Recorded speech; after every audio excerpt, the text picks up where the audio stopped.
Ce dimanche 15 janvier 2023, dès 21h10, France 2 diffuse le thriller Millennium, Ce qui ne me tue pas, adapté de la saga littéraire Millennium entamée par Stieg Larsson avant son décès en 2004.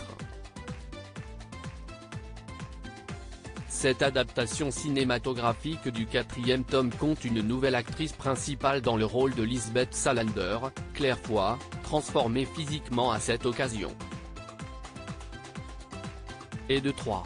Après la Suédoise Noomi Rapace, qui prêtait ses traits à la torturée et ultra-geek Lisbeth Salander dans la première adaptation, au ciné et à la télé, le tout étant considéré comme une série malgré la sortie dans les salles du premier volet, de la trilogie Millennium de Stieg Larsson, Siesti Rooney-Mara qui l'incarnait dans sa version américaine, par David Fincher, du premier tome, Les hommes qui n'aimaient pas les femmes.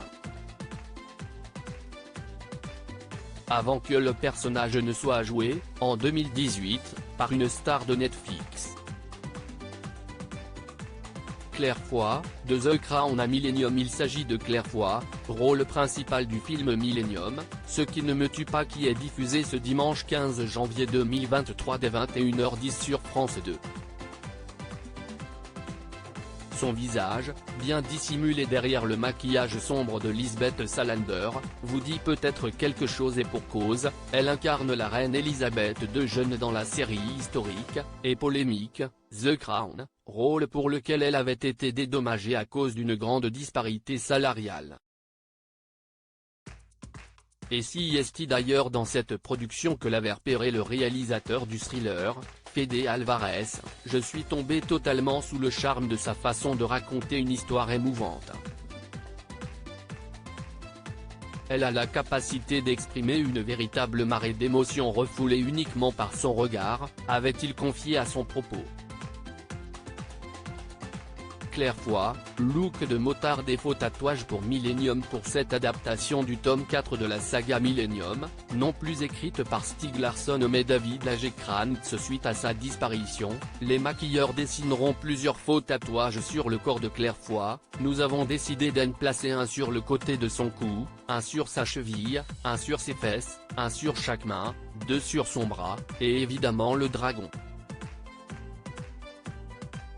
La vraie question était de savoir à quoi celui-ci devait ressembler.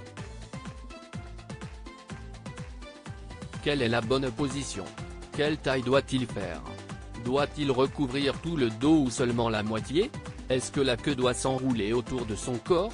Et puis il y avait des questions techniques, et non des moindres étant donné que le tatouage devait être réappliqué chaque jour de tournage.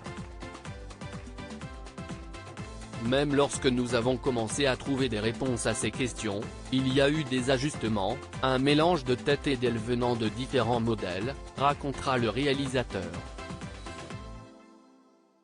Tout en souhaitant faire du personnage de Lisbeth Salander une femme plus accessible, moins révoltée, dans ce nouveau volet ciné, nous voulions qu'elle ait plus de profondeur pour que le public puisse plus facilement s'identifier à elle. Nous nous sommes retenus d'aller trop loin dans le côté gothique et lui avons donné un look un peu plus motard. À lire aussi Millennium Ce qui ne me tue pas, Claire Foy méconnaissable en Lisbeth Salander dans la bande-annonce.